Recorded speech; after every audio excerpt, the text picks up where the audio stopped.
Start the recording. Great. All right. So let's begin the round on the motion about the dominance of third-wave feminism. I call upon Prime Minister to begin the debate. Here.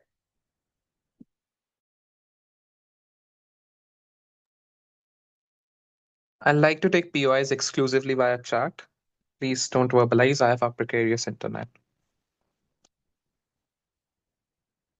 Starting my speech on the reverse count of 3, 2, and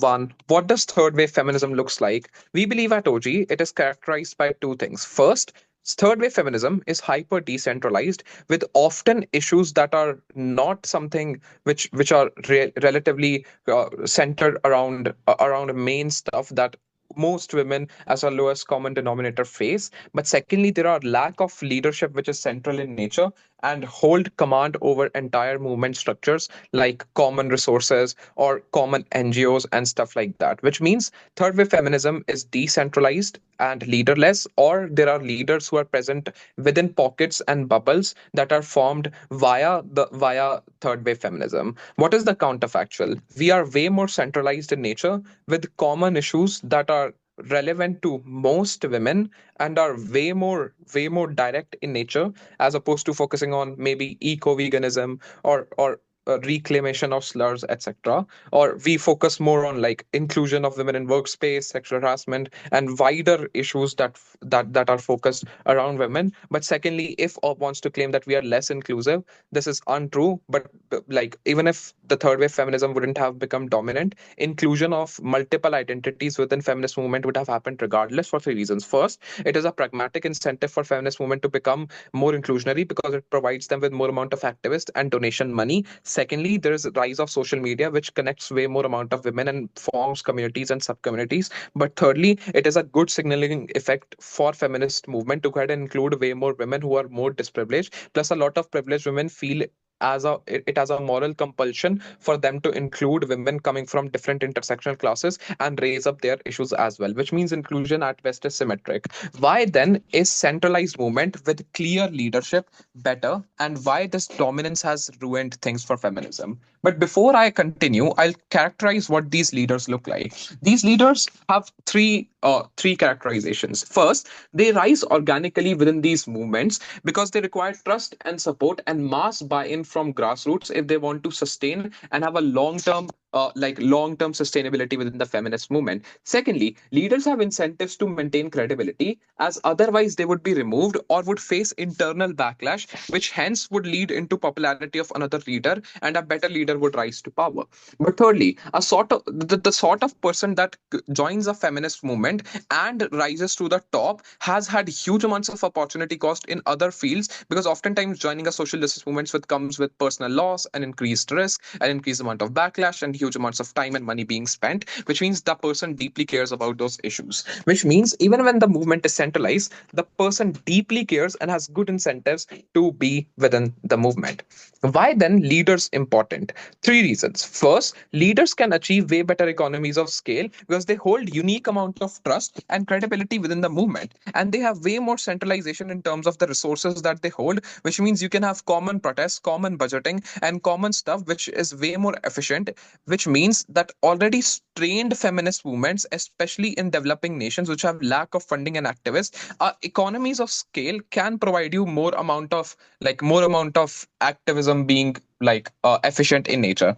Secondly, it solves collective action problem, because oftentimes people just don't come into protest because they feel the marginal addition that they would do to protest is relatively lower until and unless all other 100,000 people around them don't join. Everybody thinks this, but when a leader who has huge amounts of power as a personality cult, but secondly holds huge amounts of trust and credibility amongst people, calls people out for protest, people think that others are also likely to listen to this leader, and we solve the problem of collective action, which means the protests that we organize are way larger and people are more trustworthy that people are likely to turn out, which means we solve collective action problem and has better mobilization when the movements are centralized. But thirdly, we solve implementation problems because oftentimes when third wave feminism is decentralized, it is very difficult for governments or within feminist movements to agree upon one single policy, which means it is always uncertain for governments to know that if we are having a quid pro agreement and if we are giving something to feminist movement, would feminist movement return the favors in return, or the policy that is being negotiated, would that be implemented in a good way on ground is always uncertain when there are more factions and more amount of leaders that are present on ground as opposed to two or three centralized leadership which have huge command and trust and credibility amongst the feminist movement. So oftentimes, even if a government has incentives to negotiate with you, they negotiate with us in far better way and are more certain and confident about those kinds of negotiation. Next, we reduce the amount of fragmentation that is happening within feminist movement for two reasons. First, we can better mediate because we are having trust between the factions, because we hold trust and credibility across sections and across the domain within feminist movement. But secondly, leaders increase the opportunity cost for activists to join other factions as they believe that the charismatic leader, charismatic leader, would not be present on other side. Plus, they have personal attachment with that charismatic leader. So, you leaving one faction and joining other becomes relatively difficult, and hence less factions are formed and less factions are detached from one faction, like break of factions, reduce in intensity, which means we have less internal fragmentation. Before I impact this, I'll take up CO. Go ahead. So, do Right. people have an agreement of what they want? No, so see, there is always debate, discussion, and multiple forums and stuff like that, which is being deliberated within the feminist movement, and that a lot of this stays within the ground, and a lot of this gets milled and then it rises to the top organically. But in case when agreement reaches on issues, at least we have a person who can use economies of scale to mobilize people on that particular issue and negotiate better agreements with government. So even if we have disagreements, after the disagreement has been resolved, we are better able to go ahead and do stuff on ground. The next thing I want to do is prove why there is more internal radicalization within feminist movement in third wave dominance on side opposition. There are three reasons for that. First, there's a race to the bottom when there are multiple leaders existing for the amount of media attention that they want to garner, amount of trust they want to hold amongst the people. They do this by going ahead and being the most radical, and hence there is a race to the bottom between leaders. Second, there is echo chambers that are formed. So you expect your own leader from a small subset to only follow the things that you have told them and elected them for, or given them power for, which means you don't want to listen to other sides, and there is an echo chamber formation and bubbles get formed, which leads to more amount of internal radicalization. But thirdly, there is often issue undercutting within feminist movement. So one side, one bubble issue cuts the other side, and there are often contradictory interests that then rise and are often highlighted and leveraged by these leaders to divide the feminist movement for their own personal incentives, which means internal radicalization is worse on side opposition. Super proud. Thank you very much. I call upon Leader Bob.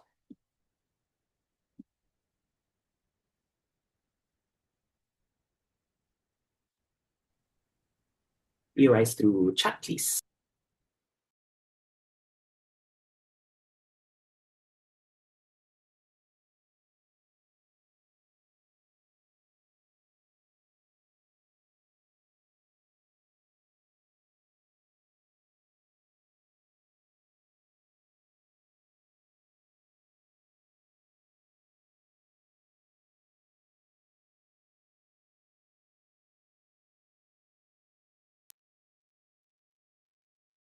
We need to move away from the idea that some rights, especially for women and gender minorities, are negotiable. We need to focus on some of the unique experiences and the unique rights that need to be accessed by the farthest fringes of society, for example, in order for these kinds of benefits to manifest, especially when we consider the sustainability of the feminist movement at the end of the day. The first, I'll clarify what the stance from opposition is going to be in this particular debate. We are completely fine with the dominance of third wave feminism at the end of the day. We recognize that it might have arose first for the Western individuals, for example, because sheerly the amount of resources available to them, for example, in the capacity for them to already access basic rights already exists. But we say that the dominance also trickles down to a lot of like minority individuals, especially in the developing world, who are now having the trends of clamoring for more of these unique experiences, for example. And the dominance also means that it's going to be pervasive in a lot of information campaigns when it comes to consultations with these individuals and these women on the ground as to what the need is in terms of representing your unique needs and unique rights, and how does it interact with other movements like the queer movement or even the labor rights movement at the end of the day.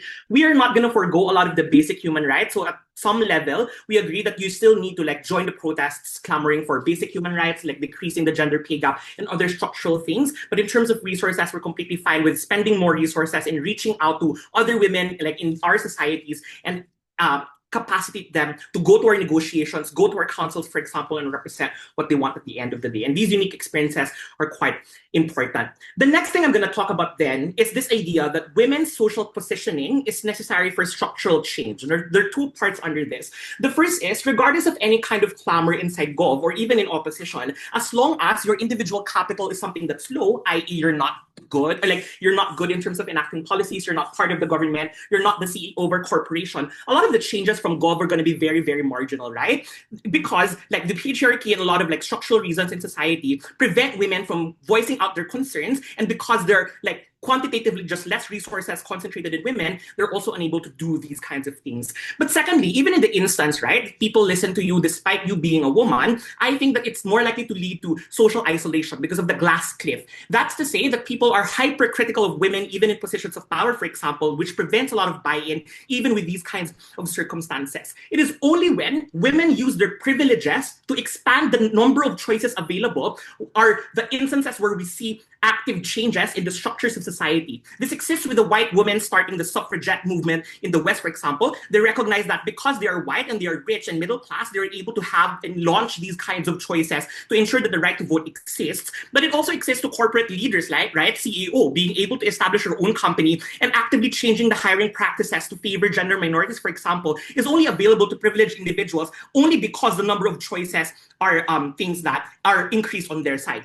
That's to say that the most important value in this debate is not necessarily how you coalesce as a feminist movement, but rather how you massively increase the number of choices, being a prerequisite to changing the structures, because otherwise it's just structurally impossible for you to reach those kinds of things. Next, I'll remove this idea about representation from opening Gov. We agree that there are incentives to represent, but opening Gov did never prove the capacity of the feminist movement to represent in the first place. There are three responses. Firstly, donors essentially cannot fund everything, right? They have like to choose one to funnel all of their resources to. And likely the individuals that you elect as leaders inside opening Gov are those who are privileged enough, firstly because they are palatable to governments and even these NGOs in order to favor the funding for feminists in the first place. But secondly, it also means that probably these leaders do not care much about internal credibility because it's something that they can absorb with the resources that they have. So they can just buy off these kinds of dissenters within the feminist movement. But secondly, in the best case, right, a lot of the resolutions inside opening Gov only rely on the common denominator. Things like problems of the middle class, because the middle class comprises quantitatively the majority of these kinds of narratives. And also, secondly, the level of empathy of your leaders on your side, because in order for you to mobilize the feminist movement, you need to rely on large numbers of capital, even with the woman leaders, for example, meaning to say it's harder for the minority of the minorities of women on the ground to represent their needs. But lastly, even if there is an incentive and a capacity to represent, I think that deadlocks happen far worse inside opening Gov because no resolution is going to get passed because you just don't know or don't have the incentive to listen to the other side, because empathy is not a narrative that is born out of first and second wave feminism. In opening opposition, coalition formation is much more productive because there's a narrative that you need to represent the choices that women have on the ground, regardless of how diverse they are. But in government side of the house, number one, the resolutions you pass are directly damaging you. It's very easy for you to just woman wash your policy, for example, in favor of palatability. But lastly, you have no capacity to represent, so the policies that you exist inside Gov are often tokenistic at the end of the day. So representation is not a value that we receive inside OG. Why does it lead to better feminism under our side? The first is because there's better buy-in, right? You're able to expand choices for women and tell to them them that it's important for them to represent the issues that are unique to them. For example, this is an effective counter-narrative because patriarchy, by virtue of media and by virtue of social conditioning, tells women that their concerns and their rights are not important. This aggravates and mobilizes women on the ground to not only consult with feminists and represent their ideals, but also to their politician, saying that I'm not going to vote for you if you do not prioritize Black women experiences in the Bronx or in the ghettos. So secondly, the second level is clearly intersectionality, right? It's far easier for these kinds of intersectional women to buy into the movement, and they comprise a significant chunk of society at the end of the day. Because a lot of these women will not be able to access feminism on their side of the house because it's often like structural, it's often just focused on the middle class. I'm sorry, give it to your partner. Lastly, this validates different versions of womanhood because a large chunk of hesitation from women opting into like feminist movement, especially with pro-liberal stances, is the idea that there's only one way to be a woman. You have to achieve the corporate ladder. So traditional wives, for example, or even housewives and conservative women are unlikely to buy into you. So in terms of you being able to change structures, it's far less effective and far less likely because these women who are conservative are probably like married to the or married to like men who are actively changing structures of society, like politicians and corporate leaders at the end of the day. Exclusive to the dominance is you increase internal capacity of these different kinds of women to negotiate and like lobby for these kinds of changes unique. But secondly, you also increase external capacity to be able to show different kinds of oppression that exist on status quo, which also mobilizes not just feminist movements, but also the queer movement and labor movement to share resources in terms of forwarding these kinds of campaigns. Lastly, it's just very inspiring to go against traditions under our side of the house. You having the choice to pursue the corporate ladder or entering politics are things that make women directly able to challenge structures and policies that are beneficial for women on the ground. On their side, these are just empty promises. Inside opening opposition, these are policies that have teeth because women are the ones who directly lead the fight. Thank you very much. I call upon DPM.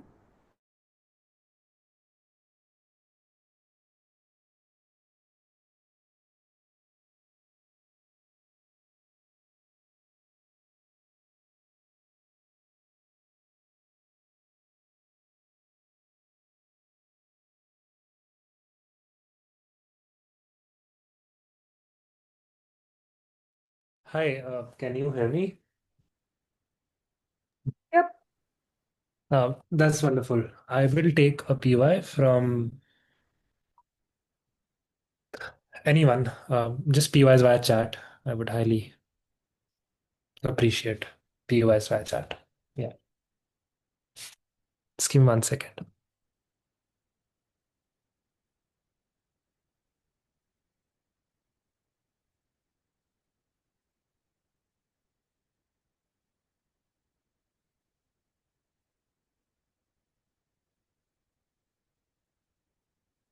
%17%. That is the number of women in America that right now identify as feminists. This is because the third wave feminism and the dominance of that has failed them, has made them disillusioned because of the gridlocks that have happened as a result of an overemphasis on saying that we value everyone's opinion, the consequence of which is that no one's opinion ends up getting the limelight. And secondly, and has lost crucial funding for the movement from the same rich white women that op bench wants to villainize. The first thing I want to explain in this speech is why the dominance of third wave feminism has fractured the movement and has made the effectiveness of the feminist movement far lesser.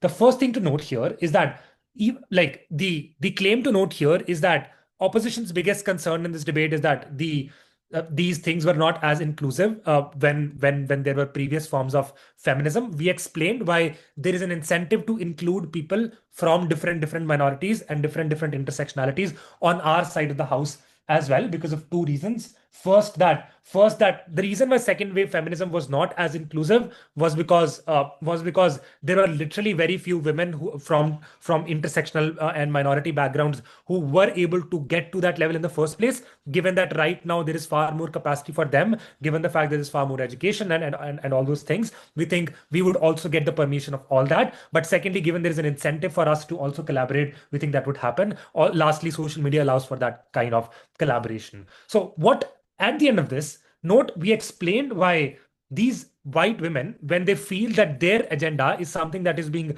deprioritized and it is being and being used as battery ram for other kinds of progressive agendas, or like things like eco transgenderism and really and all those fringe movements that ended up coming as a result of overemphasis on intersectionality, meant that the women who were the most passionate about this cause ended up being alienated from the core movement.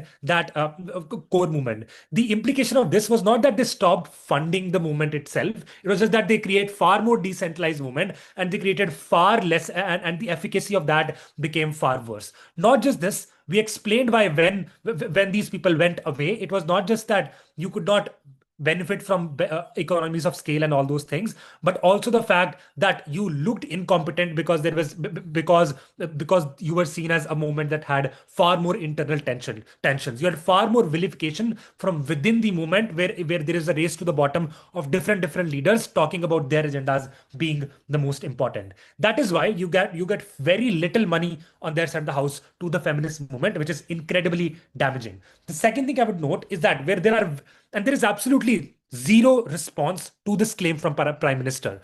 The Prime Minister explained why we have far more effectiveness of the movement because of three structural reasons. Unless opposition responds to this, they cannot win. The first thing that we explained is that we have far more economies of scale, given that it is inherent to the counterfactual that even if we have it is inherent to the counterfactual that we have far more centralized movement, which means that we can benefit from from mobilizing our resources, and we can use them in order to and reduce our fixed costs of protest and all those things. We can mobilize more effectively. We can have far more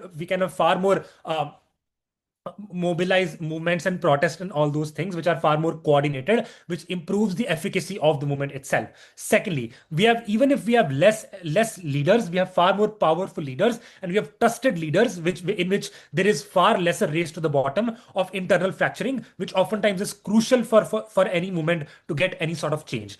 Thirdly, we explain why generally there is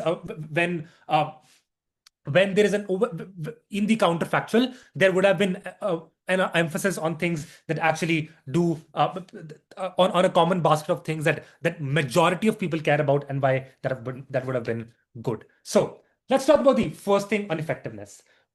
The comparative in this debate is quite simple. Would you rather advocate for everything but not get anything passed at all? Or would you advocate for a few things the majority of the women care about, but actually get it in the first place? We think the wise choice is choosing the latter one. This is because, note, the kinds of issues that we would also talk about on our side of the house are not just privileged issues. We explained in our speech why inclusion would happen symmetrically on either side as a function of time. So the counterfactual of this debate is not a direct redressal to coming back to the second wave feminism, but it would have been a far more centralized movement that had some benefits of inclusion and some benefits of things like advocating for slightly higher choice for these people with a far more coherent agenda. That is the counterfactual. We explained, firstly, what are the kinds of values that we would push for on our side, and we're happy to take the trade-off that it would oftentimes come at the expense of giving absolute autonomy to women. Firstly, the fact that a constant reminder to all women that women should work and going to the workforce is super important, and saying that and pushing them for work, actively saying that things like traditional the glorification of motherhood and all those things are things that have been done by patriarchy as a way to make sure that women are oppressed further and further. Obviously, this will not be done in bad ways. Yes, CEO, do you have a PY? I did not get offered, so I'll not ask. So yeah, so we explain. So obviously you do all these things, but you do these strategically. You don't say the women who are trad wives are bad people, but you say things like these women are victims of an unjust system of patriarchy that does not allow them to actualize themselves. So on opposition, the kinds of narratives that you get is that, oh, being a trad wife is also okay. The kinds of things we say is that it's not okay to be a trad wife because it is a structural victimization of these women because of the oppression of the patriarchy. On our side, we actively try to pursue goals that actually help these women to begin with. So we talk about far more structural things to begin with. Let's respond to leader of opposition. I don't think there's much to respond because a large chunk of their speech is just a huge illustration for why the feminist movement does not have capital, which by the way seems pretty uncomparative to me in this debate, because their claim is that feminism does not work because there's far lesser people and all those things. I don't know why that changes. We explained why structurally we have far more effectiveness as opposed to their side of the house. Why do we have far more? So at the end of this argument, you should at least believe that on our side we co-opt the benefits of inclusion, even if it comes at some harms of not giving complete and absolute freedom. But at least we have far more coherent messaging that at least gives people the perception that we are a more coherent movement and allows far more opt-in and allows us to actualize better. Opening government.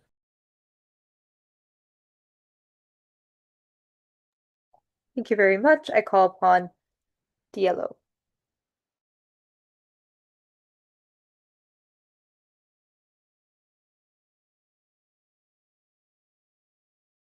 Am I audible and visible?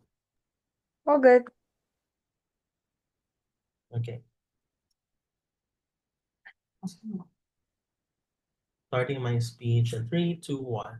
As a trans woman in a developing country, I am unable to resonate with white women who are the leaders of the feminist movement. It is difficult for me to empathize with Hillary Clinton and to believe that she is also after my best interest. So I'm unsure as to why this movement inside government would be able to help women who are in the margins, who are in the individuals who need the impact of the debates the most. What are the rebuttals? First is that the main case of OG is that having one centralized leader is important for the movement. This is like 80% of their case. Why is it strong in multiple levels? First is that if you only have one movement, it's easy to discredit this particular leader because it's just a singular figure. So at the point at which this person is discredited, then that movement is also discredited extensively as well. Second is that even if this leader is well-meaning, even if they want to represent other women as well, she is still the face of feminism. And it's difficult to appreciate that feminism can also exist in spaces like India, can also exist in spaces like developing countries. So you are able to dilute the message of feminism to just this one idea. But third is that the singular agenda is not able to represent the extent of spectrum of the experiences of women on the ground. But fourthly, in terms of funders, it's more difficult for you to be able to raise funds on your side because the funders that will be catering to you are just those that are going to be pro the interest of women already. But on our side, when you have the intersectionality like Latinx feminism, Black feminism, Muslim feminism,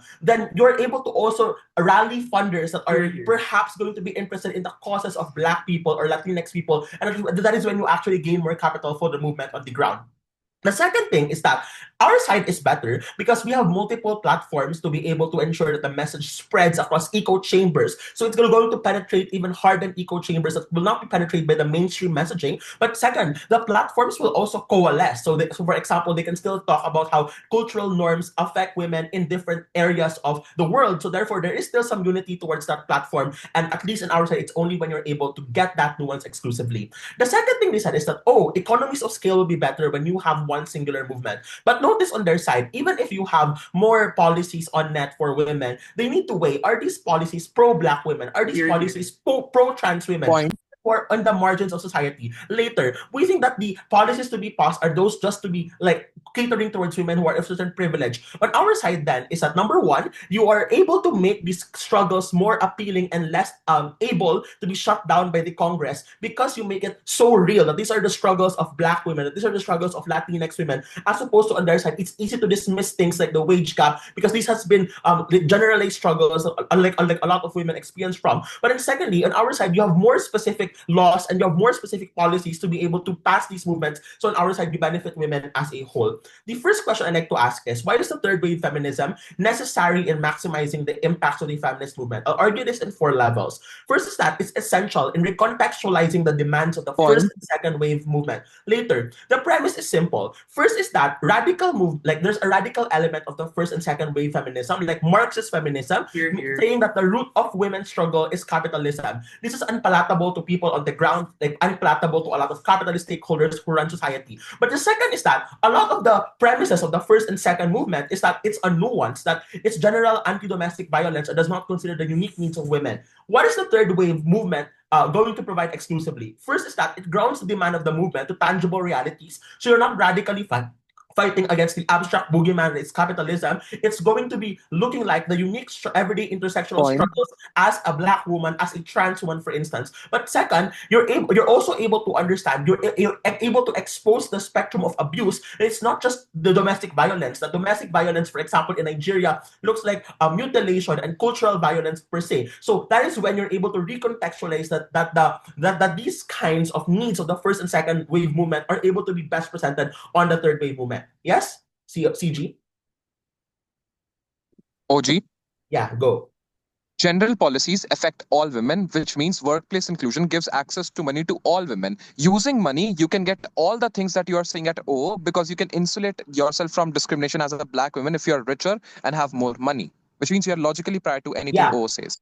First and foremost, the fact that you're prone to just having one leader means that the movement is easily going to be discredited. And on our side, there's multiple movements clamoring for the same thing that sends a more powerful messages because it emphasizes that a more diverse demography of women are needing these changes. So I think that in essence, that like even when you talk about cultural nuances, they can still lobby for the same things in Congress. That doesn't take away from the fact that you have multiple intersectionalities. I don't think that women are unstrategic to just lobby for different things and divert their capital that extensively. But even if that happens, at least we get still more specific policies for these women on net. The second level is that third wave feminism does not rely on large scale changes to achieve its goals. And this is where we weigh it over OG. Notice that the premise is that first and second wave of feminism are only going to be effective when laws are passed, when you have pay gap, anti-pay gap laws, or you have gender quotas. But notice third wave feminism emphasizes individuality, your choice and your autonomy. So if you empower one woman that you can do all of these sorts of amazing things, that you can go into politics and into the academy,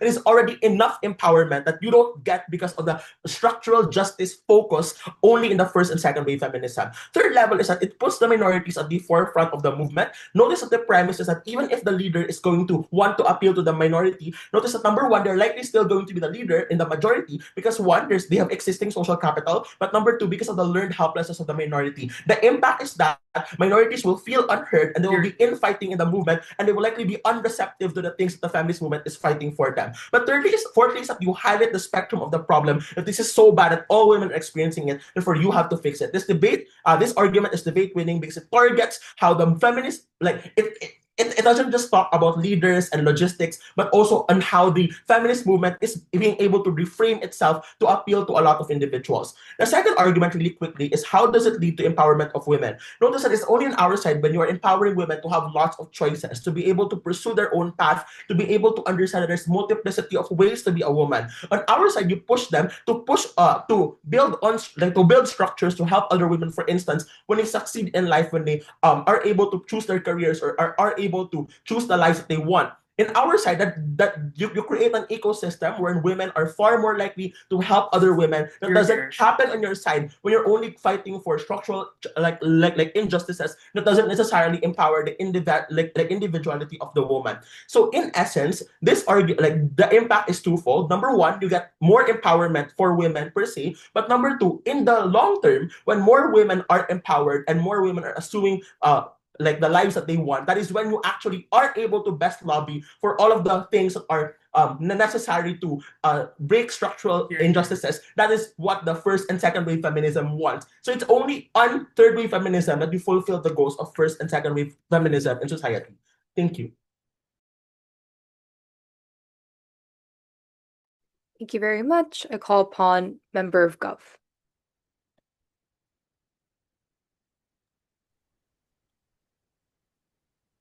Just give me a second.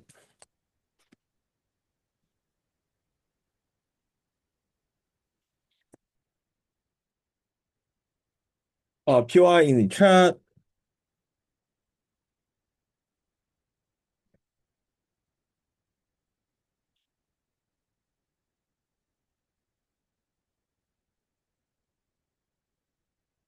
Just find my timer. OG say they have unified agendas, so they have a collective power to solve the problems.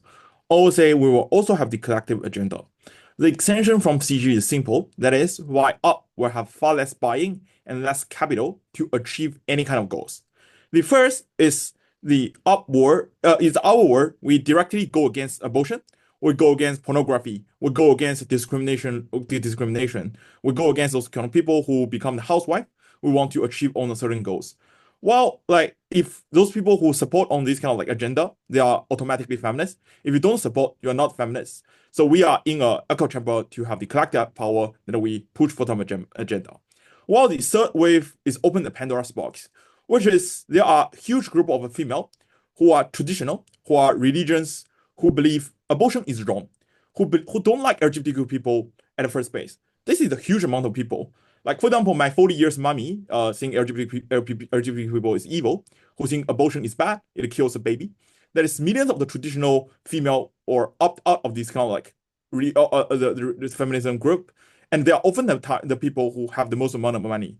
But there are also a large amount of the young people who think the pornography is a personal choice. We shouldn't go against it. There are also female who think I'm powerful. The anti-discrimination law itself is a discrimination. What OG brings is what the op bring is not representation. It's internal conflict. It's internal debate about who is right and wrong. But the premise of this argument is the capital of the feminism movement is oftentimes limited. It's no longer you push the agenda, but more about the debate about whether abortion is right or wrong. It's whether about the LGBT people is evil or not. Like both side houses have their own excuse. You need to spend huge capital to prove what is right or wrong at the first place. So if all's final impact is I can still do protesting, no, you can't, because nobody knows who is right or wrong. Like, but you just open the Pandora's box. You're making people have the conflict idea into your same groups. That's a time they are oftentimes spend the capital of who is right or wrong, but not about how to help on people. That's the time their capital are being wasted. But secondarily, is a leader of the feminism of both worlds. Up still have the leaders that need to organize on those kind of protesting, need to set all those kind of slogan, whatever. But to avoid the disagreement with each other in the feminism group, those leaders in the upward have to be like those slogans, those agendas have to be abstract as abstract as possible. They cannot push for policies because there's a house do not know which policy can cater into all of the people. It creates a cheating effect that you're afraid that this harms on some people's personal choice because the choice is oftentimes defined by different people. Yes, all can have protesting. The protesting itself is bad because it is abstract. People do not know what you want to achieve at the first place. If they protest on pornography, those leaders will be criticized. Those kind of like those kind of pro-liberal people will attack you and think the pornography is people's choice. There are far less agendas that you can push for, which means yes, all can have some agendas like on the human rights. I just do not have the exact example they can push on, but millions of the other agendas they cannot push on. So in the end, you still have less people to being benefit on because there's less agenda. You can help on the housewife on the salary at the first place. The third is just why people opt into the feminism. You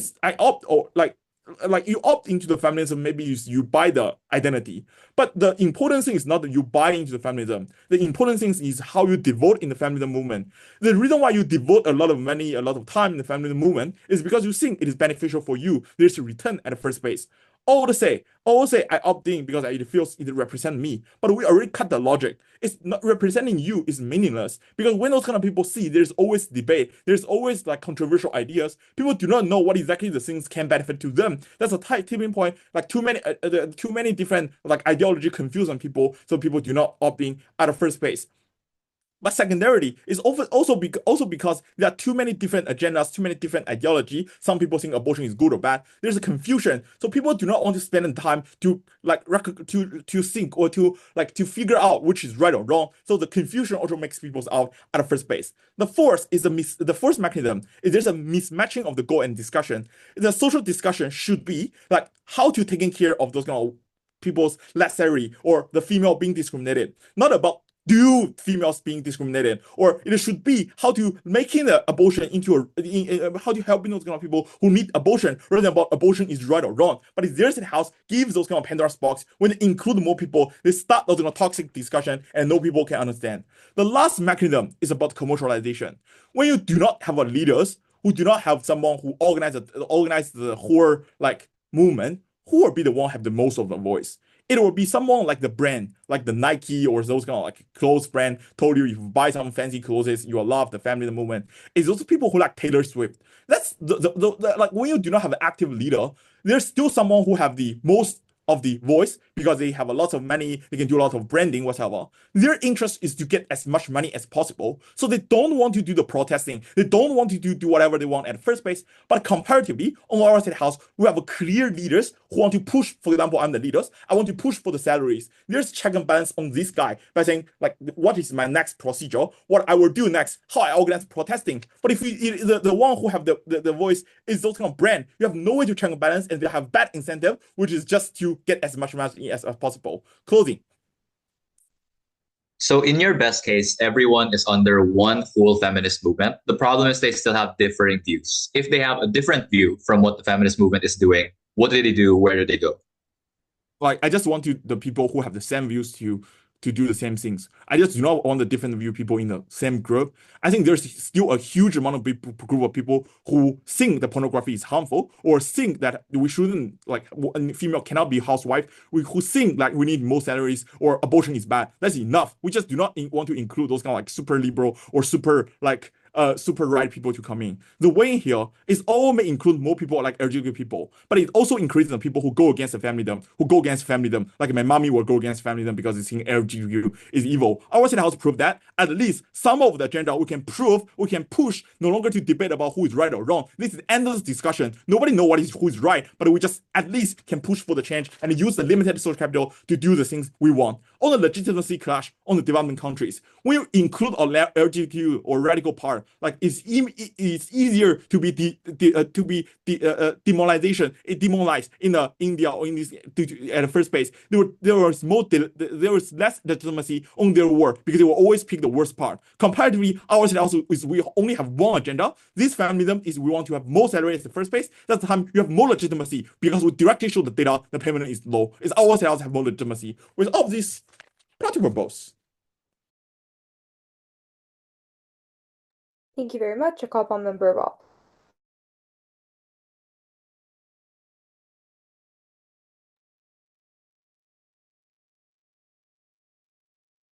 Am I visible and audible, or I can hear you, but I can't see you.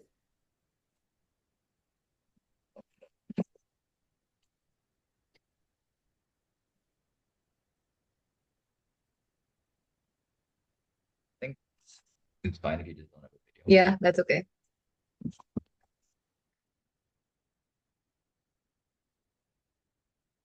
Sorry, ignore the background noise. All right, I'll start.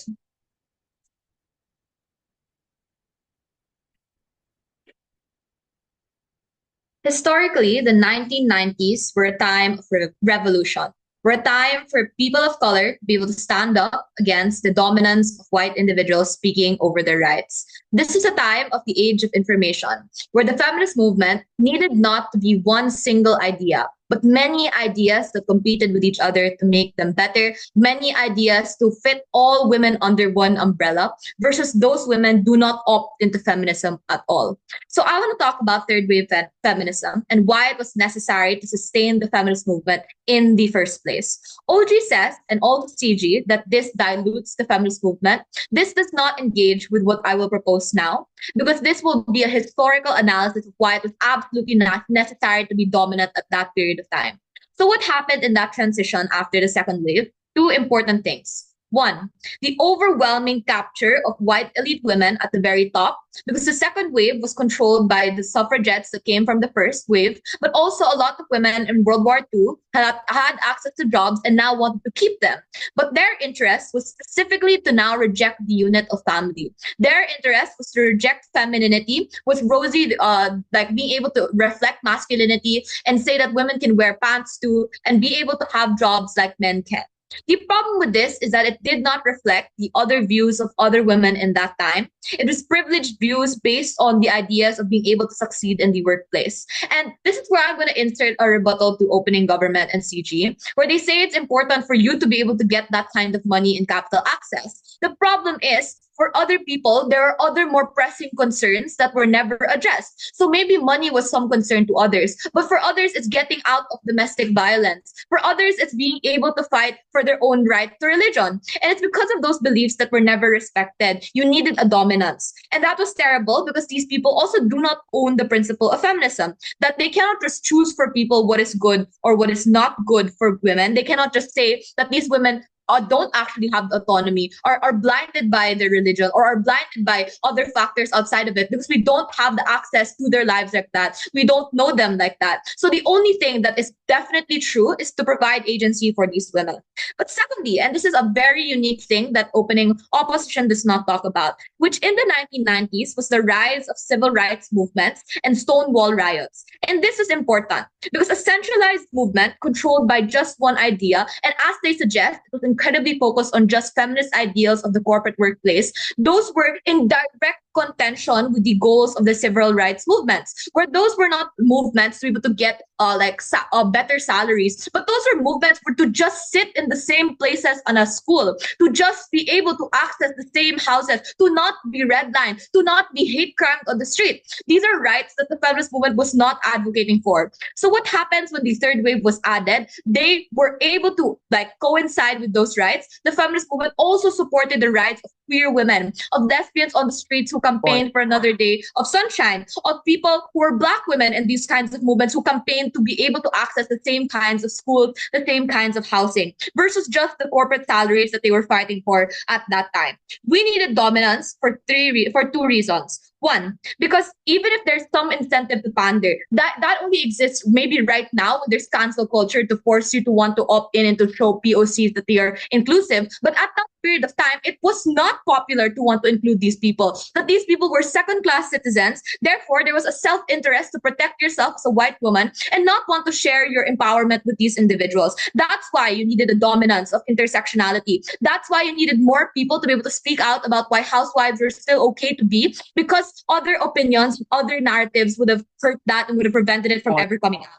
But secondly, because on their side, you would have been hijacked or grouped with historically unjust groups. And this looks like minorities being able to view white women as the same as their oppressors. You are just the same people who want to remove us from your houses because you're fighting for different things. You don't even want us to be part of the movement. And they needed that signaling effect, that you needed dominance. You needed to allow minorities to be at the top, to be able to feel like they weren't part of those historical oppressive groups. And that explains why we take it over OO, because this is a historical analysis of why it was necessary at that period, why it was necessary that it was dominant. OO just said maybe it's good to have intersectionality. We explained that backsliding was the most likely case on the side of government, and why you needed a fully safe space for minorities to feel like they could opt into feminism and be represented there. Before I move on, I'll take a point. We at Opening Government explain how these leaders rise organically, and you never explain why these white women, even if they capture the movement, are diametrically opposed to all the interests that minority communities within feminism hold. So I just did, right? Like, the reason why these women rise up to power was because historically they were the women with jobs in the World War II era. And that meant that in second wave, they were able to gain famous cults of personality. They have a self-interest because at that time period, it was more popular within white women to be able to advocate for things like corporate salaries and not for the rights of minorities. Because again, this movement was mainly made for those white women in Western areas. That's literally quite the truth. I want to then move on to the second argument. And this will clash with the whole debate of whether or not we need a leader in power. So why are decentralized movements better? One is because the context that we live in today, even if you don't buy the historical analysis thing, is that we live in an age of information, which means that people have access to all kinds of different realities, all kinds of different ideas that make them very palatable to different things. Versus in the world of government, this assumes that you're forced to just pick one idea, and this maybe would have worked if you were just in one geographical area with all the same wants and all the same problems, but that does not work when you have the diverse landscapes of today, when people in the Philippines cannot get the same feminist ideas of people in Sweden. This means on our side, we have smaller sects and groups that are better at assessing the different wants of a community. So they say on their side, we need to still condemn some forms of being a housewife, then that is more possible on our side, because you can condemn being a housewife in developing countries, but support being a housewife in places like Western liberal democracies, because that's where you can diversify different groups, because it's a decentralized movement where you have more palatability to different kinds of women, to different kinds of people, because you can actually specialize in certain identities and certain narratives. So one, these different narratives will compete with each other to be better. If there's one narrative that is way too inclusive of TERFs, then other feminist texts and other feminists in other places will call it out. But secondly, there's just more groups in number that you can opt into. So there will never be a woman who never feels like there's a feminist group that does not support them, that does not cater to their ideas. And this responds to the whole thing on opposition that says that, oh, well, this is bad because you can get targeted. Well, on our side, you're less likely to be targeted because it's proportional to these like size of your movement, which now they're smaller, they're not as targeted by large organizations. We prove why this was historically necessary for women to be included, especially minorities. We prove this is necessary right now to cover the diverse sects of people and their different identities.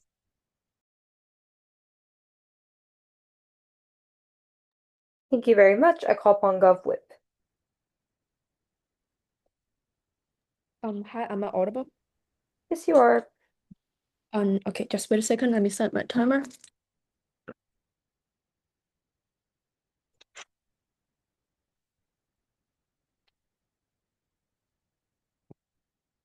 Okay, I prefer PR after 5 minutes.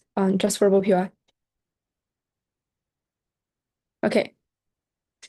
So my speech was starting 3, 2, 1, go. CEO assumed that the agency is very important. We both agree that the agency is very important. But more importantly, they think that these kind of privileged choices and group will be exist in our study house. However, privileged choices or some privileged group exist in both study houses. CEO never proved why in their study house, other narrative or other decentralized group can counterbalance the dominant voice in their study houses. But because of the decentralized voices and decentralized narrative will increase the endless conflicts between different kind of decentralized group, because each group wanted to, for example, conflict about whose narrative or whose campaign is better than other kind of group. But in government, you're more universal to have agree, i.e. you wanted to protect the females group, not actually to protect which kind of group of the females in their study houses. So even if they're assuming that these kind of group can have can utilize this kind of agency and amplify this agency, but however, it's oftentimes these kind of things will increase, for example, the length of the discussion or increase the fragmentation of the issues,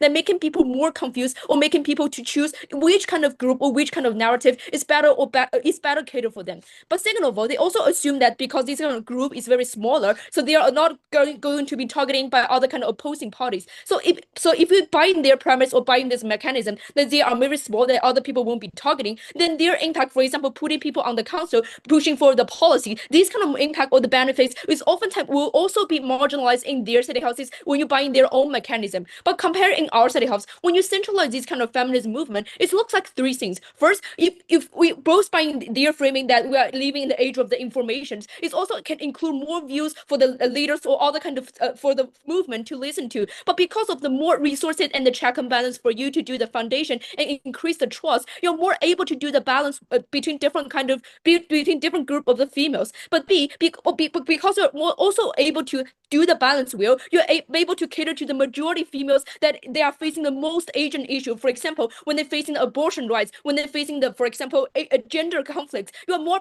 better able to like have a quicker response to taking the actions. I.e., in their city houses, you're oftentimes like arguing about which city houses can better amplify the, for example, the agency or doing the campaign. Let's also do the way in the whole debate, whether you want to fulfill the general policy or you wanted to do the detailed policy in both OO and CO. We both agree that the social resources are limited in today's debate. If this kind of narrative is true, then in both city houses, if you're doing the decision, some group of people will be ignored. But in our city house, the people that be ignored will be far less than their city houses because three reasons. A, you better establish a more alliance because you're more focused on the female category itself, but not rather on which group of feminism, whether you're black females or whether you're intersectionality female, but the broader picture for people to opt in and to accept this kind of a social movement. But B, you have a more clear goal for you, for example, example, you have abortion, right? That the gender is widespread to across the like, for example, political fields or the legal fields than their study houses. But C is because of the universal victory for our study house.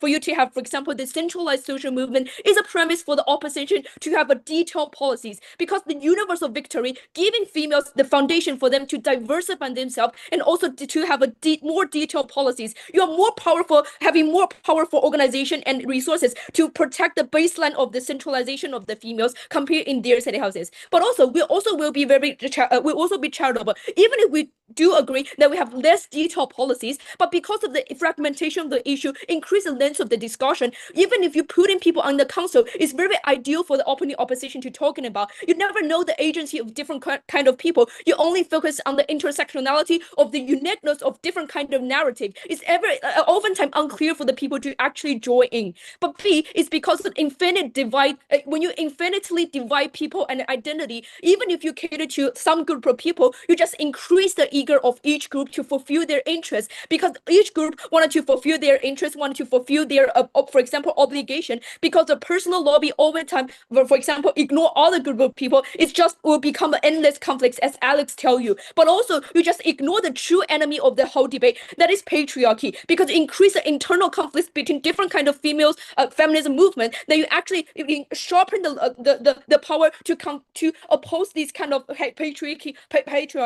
But lastly, I also wanted to do this kind of response to OO. They claim about when you expand the choices of the females, you can change the structure, you can have a structural change of the patriarchy and have the policy changes. Here are the two response why it's not true. First, the choices are oftentimes arbitrary and limited, because choices doesn't mean they're freedom, but also because the choices have a limited choices are based on the restricted condition. For example, if your choices are not having no feeling of the payback, you will feel dissatisfied. You are feeling like you are not be, like, for example, respected as other kind of females. But also, secondly, it's because of the refreshment of the feminism, because the third feminism movement wants some innovation, wants some other kind of new ideas compared to the second feminism movement. The traditional role of the females will be more discriminated or be stigmatized by this kind of third feminism movement. These kind of things is very harmful, because you push the most stable and pure supporter pushed away, because they either have the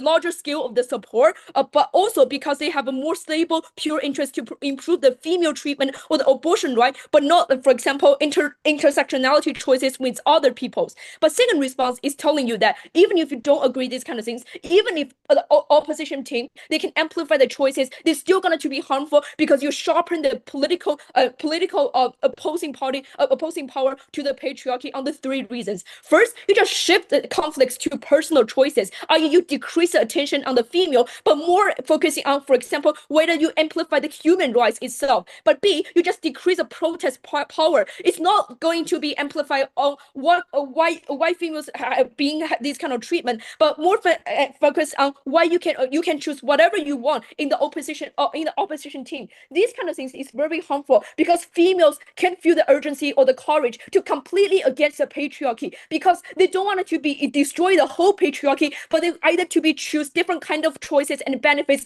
under the patriarchy. This is very harmful for the movement itself, because you just decrease the purity or decrease the power for the movement itself to amplify any kind of choices that can that prioritize the females itself. But see, it's actually in opposition team, you just more utilized by the capitalism itself, because they wanted to increase the personal choices, i.e. they wanted to increase your personal consumption to compare to the males. These group of three response telling you that even if you buy in their narrative or buy in their claim, it's actually the benefits will be very, very marginal compared in our study house. We have a universal, like, for example, policy to cater to the majority people, to letting them have the first choice or letting them have the foundation to divide the detailed policies we're about to propose. Thank you very much. I call upon opposition whip.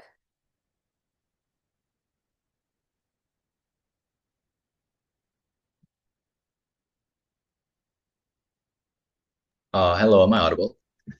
Yep. Okay. I'll take POS through chat.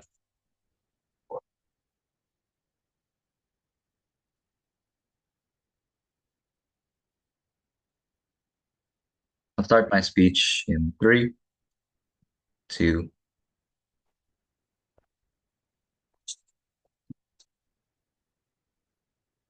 By the end of all teams in this debate, it is only closing opposition who explains to you why the deadlock on whether or not people can come to discourse, whether or not they can come to a consensus, is necessarily broken. The first thing I want to do is take out closing government.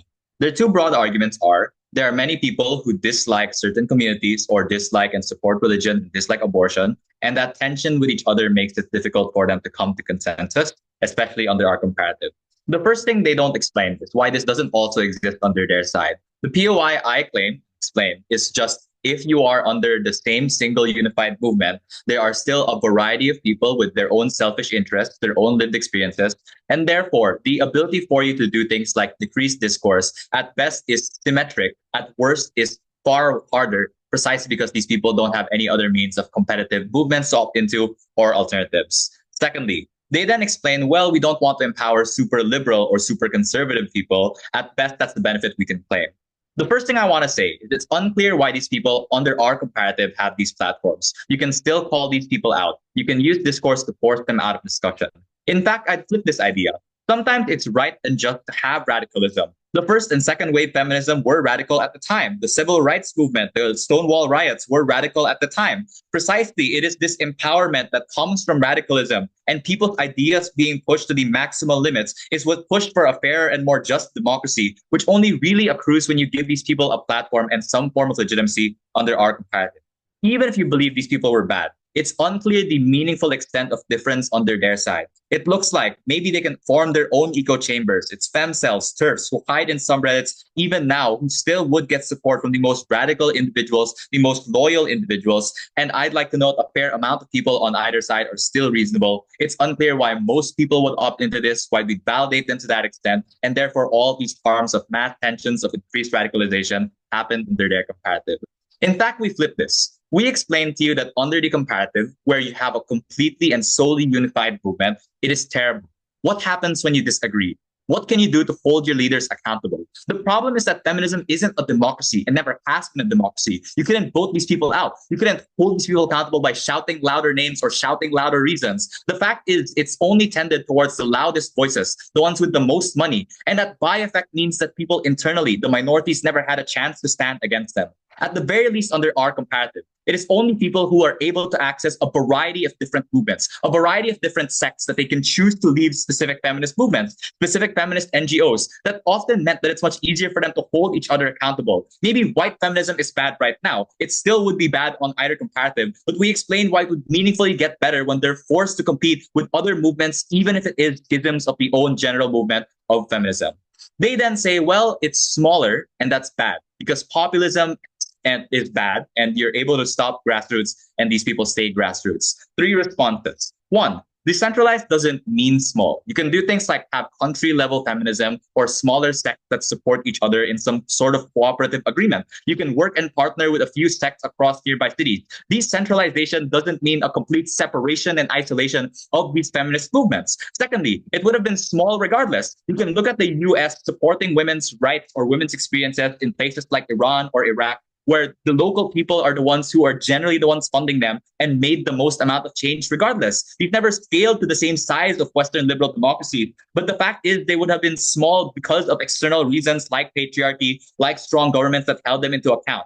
In fact, we flip this and explain that Western movements were seen as bad in these places. They pick and choose who they want to fund. They specifically choose movements that are more liberal, that are more progressive, that don't tend to the needs of people within these areas who might be more conservative, and that by effect removes the agency of women, which is exactly what feminism itself stands for, even in status quo. 3, there's also less backlash just by sheer scale that it's smaller. It's more nuanced. You know the needs and limits of your community. But it's important that you don't lose your long-term goals, which is much easier when you're too big and you're constantly fighting with each other. In fact, we flip this. We explain to you that when you're big, you're easy to target. It's easy for governments to fight against you because you're a centralized body, to claim that you're extremely radical. You're standing against religion. You're strong enough to uproot any system of patriarchy or any system of capitalism, and therefore increase more radicalism against you. What this explains to you uniquely is not only why we take out closing government, but also why it's important in explaining why these people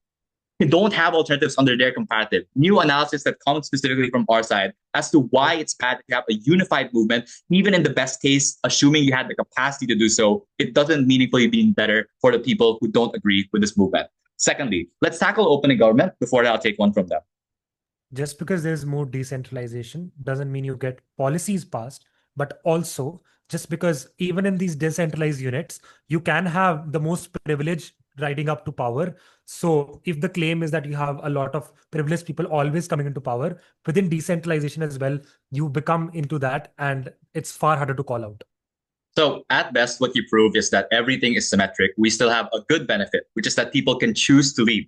They can choose to go out of these movements in instances they don't agree with them. The problem of a sole unification is that these people are locked in. They're stuck there. They're either feminists or they're not. And that by effect removes their agency to stand for their own rights and stand for their own ideas.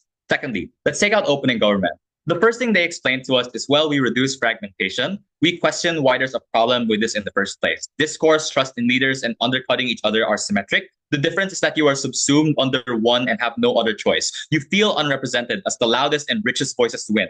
On their side, you're stuck. On our side, at the very least, you have a choice. And maybe they compete. Maybe this improves movement sects who have to compete with each other. Even if you explain that discourse is more likely to happen, there's no explanation for why discourse is bad or unproductive. We explain the comparative. But secondly, even if you believe that these people did have discourse, it's just their utility. It's how they feel necessary happiness that is important towards them, that is to explain why these people need a variety of choices rather than a restriction of it. It's only utility that is derived from agency. These people never had a choice to fight for their own rights. Clearly, there wasn't a choice to begin with. There is no utility in an action that didn't mean something important to someone.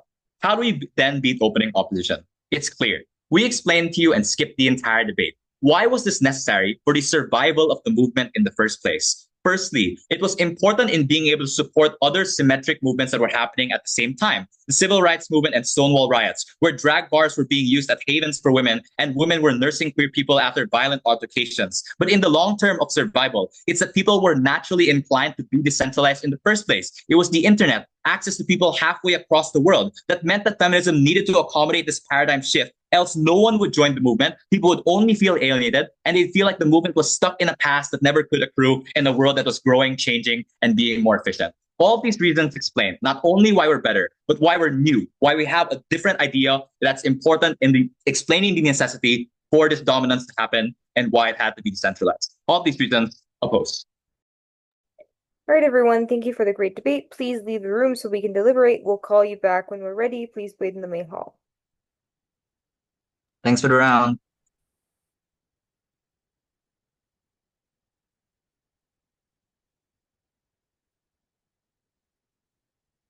Hello, hello. Okay, Chelsea, can you also leave the room? All right, I'm going to pause the recording for a second.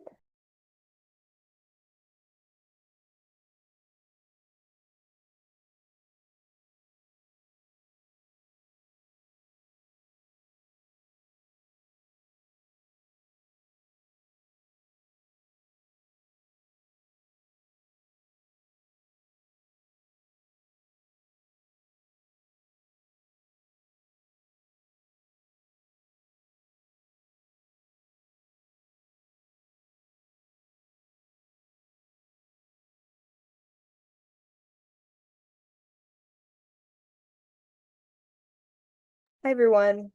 Is everyone back? Is OG here?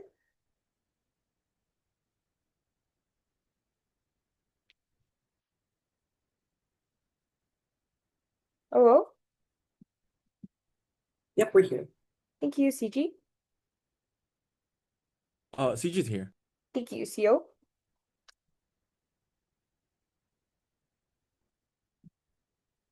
I feel like they're here. I think we're missing OG.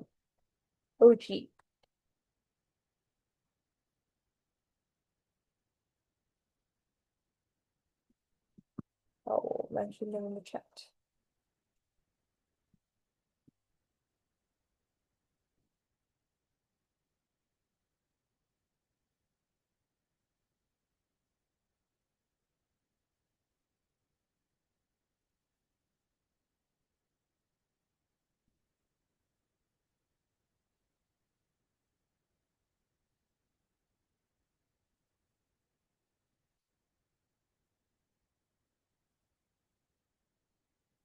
OG is not here.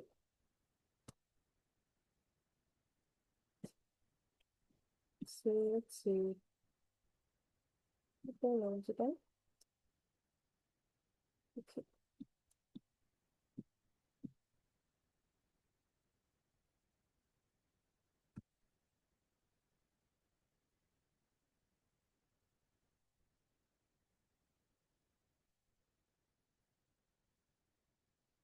I will see if I can get them. Hello, we're still waiting for team OG in room 15. I think that is Khalsa A.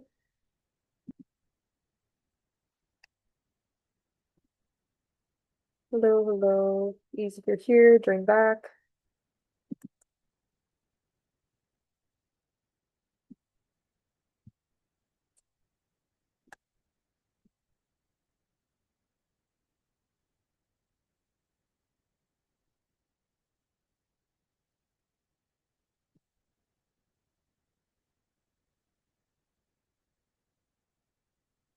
Hi, could teams in room 2 please come back and join the breakout room? Thanks. All right, hi, I think everyone's here now. Thank you everyone for the great debate. Please ask the panelists for feedback as they were great in the discussion. I'll be giving you the call, then I'll go on right to the justification. So the call is as follows. The first goes to closing op, second goes to opening gov, third goes to opening op, and fourth goes to closing gov. So it's COOG, We had a split. We had a split in the initial deliberation, but we reached a consensus. All right, let's start with the OG-OO comparison. In terms of the OG-OO comparison, OG makes a few claims. I will just first note the general reason why OG took it above opening opposition. I think mainly OG was able to illustrate that the efficacy of the movement, when it is decentralized and has no leadership, is likely to go down. And in this absence, this is problematic because this fails to secure rights for women overall. OG then also claims that the problem of intersectionality or the inclusion of women that are more vulnerable is likely to be okay on OG, A, because you are likely to have incentive to include them to some extent, and also B, because even if these women are not directly, even if these women's voices aren't directly reflected, the overarching policies that the feminist movement is likely to push for, i.e., things like economic liberation, is one that is likely to also trickle down in benefits to these people that are the most marginalized. I think this was able to respond to OO's claim, and that's why we took OG above OO. So let's look at the claims in a bit more detail. The first thing that OG claims is that you're going to have a decentralized movement, meaning that you're likely to have less leaders, and that is going to be problematic for a few reasons. Maybe it's because you don't have economies of scale to have effective advocacy. Maybe it's because you aren't able to negotiate with governments well, or because you have things like fragmentation that leads to a lot of different issues being discussed. I think the way that OO tries to push against this is to generally say that, number one, when you have one leader, this is problematic because many times this one leader can be the source of discrediting. So you can just discredit this one leader, and this is likely to be problematic. I think this is like an okay claim to wash out the idea that like a leader is going to be very positive and is going to create a unison within the movement that allows people to support it. But I don't think this necessarily responds to the specific mechanisms that OG give, namely the idea that when you have a centralized movement, you have things like a capacity for economies of scale and a capacity for common budgeting, for example, that allows for policies to be passed easier. So I think this responds to some part of the argument, but does not respond to it in full. I think the second main claim that OO makes is to say that it is bad when you have a centralized movement because you risk basically, not incorporating the voices of the people that are at the fringes, and these people are likely to be the people that matter the most. I'll talk about this a little bit more later when I get into OO's arguments, but I do want to note that I think there are other analysis coming from OG that is left untouched at the point of opening half. I think OG talks about how there's going to be more radicalism when you have fragmented movements because there might be things like echo chambers or like a race to the bottom, meaning that you have to compete against each other for spots of capital, political capital, for example. and that overall this is likely to be a fragmented movement that alienates individuals from wanting to move join, especially because the efficacy of the movement goes down. I do want to note that I think at this point, OG does prove that the efficacy of the movement is slightly higher at the point in which centralization happens. And I think this is crucial in this debate because I think at the point of OO, it is a bit unclear why, even if it's true that the minority voices are more reflected when you have a decentralized movement, it is a bit unclear why this achieves the same level of efficacy or achieves the same level of political and structural change that we want to push for in this debate. So I think this was something that was present in the opening half comparison. So moving on to the second clash, mainly from OO, as to why you get more intersectionalization and why you represent the voices of the vulnerable more. The line of logic that OO gives here is to say that a lot of the times, the people that are at the top of these movements tend to be privileged, middle-class individuals that tend to, put forward palatable types of advocacy and are unlikely to understand the lived experiences of the most marginalized people on the ground, whether it be people like Black women, transgender women, or people that come from vulnerable communities, such as like developing countries, for example. And what they say is that it is important for these types of groups to be put in, not only to just reflect the ideas of these people, but also to just create overall general buy-in. I think the way that OG responds is twofold, as we mentioned before. One is the idea that these incentives can be co-opted anyway, and they say that a lot of the people at the top have incentives to incorporate the voices of the people at the bottom. I think this is good to kind of illustrate that I think in a broad sense, a lot of these ideas are not going to be entirely ignored. So I think this mediates the claim. But I do think O is able to say that this might be a tokenistic representation that doesn't actually align with the experiences of the people on the ground. So I think this is a fair claim. So I think this is able to at least say that most of the time there is going to be some level of representation that's not perfect. That's the end point there.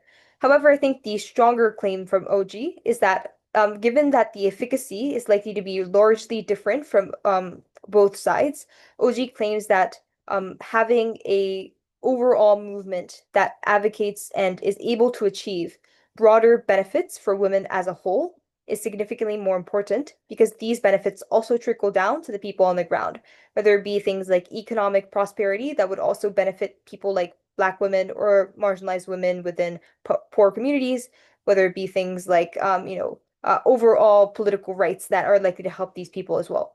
So I think at this point, O is not really necessarily able to either one, prove that you will get equal amounts of efficacy when you advocate for these smaller, more tangible issues for the people on the ground and what that efficacy would look like. So I think either an illustration of what types of campaigns and policies and changes that these groups would be able to make, or just a mechanization on the efficacy point would have been able to resolve that. But absent that, it's a bit difficult to buy why these changes would actually happen. And also, secondly, then at best, maybe trickle down is going to benefit the people on the ground. And I don't think O is able to negate that fact here. So therefore, given that OG has stronger efficacy and does have some level of trickle down benefits to the people on the ground, the people, marginalized people on the ground as well, OG is able to take it against OO here. Next, lastly, on OO, I think there is another idea that comes out very near the end about how you empower different identities, and this empowerment and advocacy itself is likely to be important. I think this is an interesting idea. However, I do think there needs to be a bit more illustration. I think this was a little bit less time spent on explaining this. I think there needs to be a little bit more explanation as to what this empowerment would look like and why that's important. So I think that the lack of impacting made it difficult for me to use this as a buying case against opening government. Next, let's bring in closing government into the debate. So what closing government gives in this debate is, I think, mainly three ideas. The first idea is that they give a more illustrated characterization of the type of ideas that you're going to reject when you have a centralized movement and one that is less decentralized, and why a lot of these ideas that were incorporated during third wave feminism was alienating to a lot of important groups.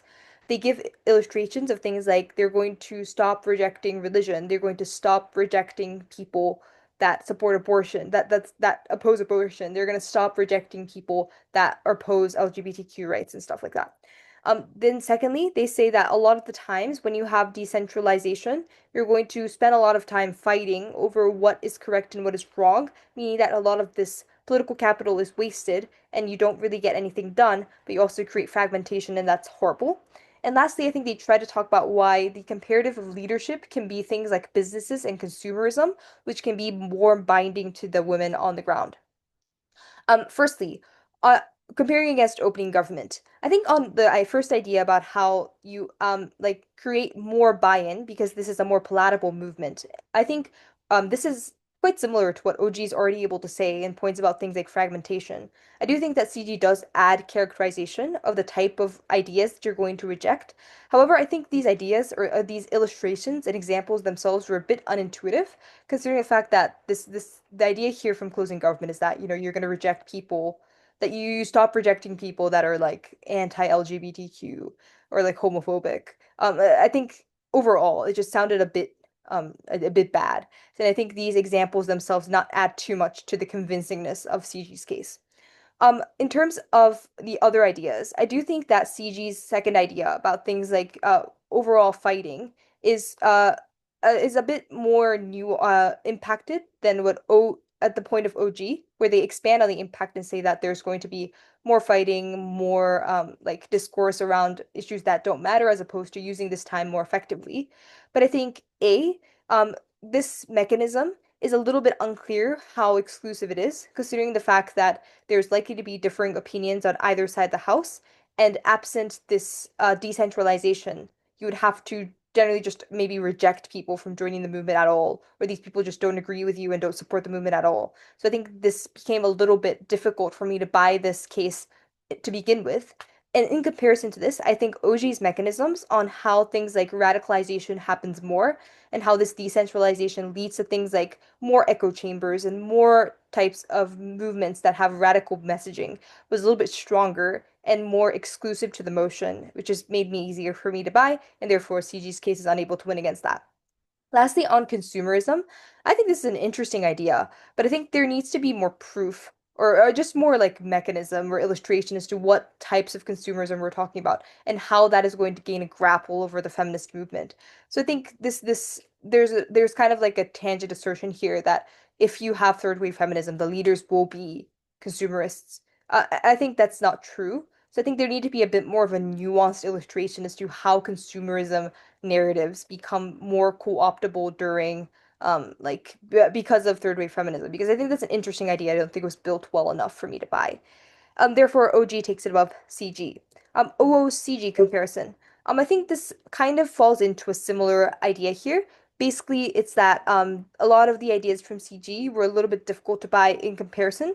I think OO is still able to claim the very basis line of how there's likely to be a lot of voices that are ignored when you have a centralized movement, because many of these people tend to be privileged and only care about being palatable. Yet you do not represent a lot of these types of voices, and that these voices matter a lot because they tend to be the most vulnerable voices within this type of a movement. I think the way that CG tries to respond to this, or implicitly in their case, is to say that, like it's bad because the inclusion of these voices leads to internal conflict. But considering the fact that it's unclear what this internal conflict is going to manifest into, I'm still willing to buy the impact from OO more, which is that not including these voices is really bad because you're going to alienate these people, and that these people are just going to be, never represented, and that's horrible. So I think O takes it above CG in that regard as well. Lastly, let's bring in closing opposition. Closing opposition explains a few important things in the debate. They firstly explain, I think, mainly two things that are the most important. The first thing is that they explain the necessity of the dominance of intersectionality, especially within the context of when the third wave feminism rose, is necessary to protect these minority individuals and to make sure that they are included within the agenda of the movement to begin with. Secondly, I think OO talks about how CO talks about how people, because they have now the choice to be able to choose which type of feminism they opt into, this not only gives agency to a lot of these feminists, but also makes these feminist movements better because of, a competition mechanism, or just because people might opt out and go elsewhere. I think this is I'll first compare this to OG. I think this is able to respond to OG very effectively, which is, I think, the main way in which they enter the debate very well. So, in terms of responding to OG, as we mentioned before, OG's main claim on inclusivity of external individuals, or making sure that you have some inclusivity even on OG, is to say that either there is incentive to be inclusive or that trickle down happens. I think CO is able to negate both by first talking about how the incentive of inclusivity does not exist in that age and time, especially because of the context, as well as there's a lot of like mechanisms of how things like cancel culture has not existed in that period of time, for example, and therefore I think that negates that initial premise that OG tries to rely on. And I think secondly, when they talk about trickle down, CO is able to illustrate how a lot of these mechanisms were not likely to trickle down to these people on the ground, especially because within this context, the livelihoods that these people were leading were extremely different. Some people were in the women's workforce, meaning that rising wages would have benefited them, whereas people that are in the margins would have been like, basically fighting for your livelihoods on the ground. So I think they were able to illustrate why that trickle down also fails to happen, which is responsive to the OG material here. And therefore CO is able to illustrate why this is likely to be uninclusive. Furthermore, I think CO is able to talk about why a lot of the times the decentralization that leads to efficacy, which is OG's other claim, is not likely to be that exclusive when they explain that a lot of the times this decentralization is, not that much big of a problem because you can do things like cooperate and work together, do things like not complete isolation, you can do things like make sure that this movement gets better over time. And I think these mechanisms also are able to respond to the other claim of OG, giving it strongly to CO here as well. So therefore, OG's main claims are flipped by CO above OG. I think same lines apply to comparing CO against the other teams as well. At the point of OO, again, inclusivity was a bit unclear to what extent this was necessary.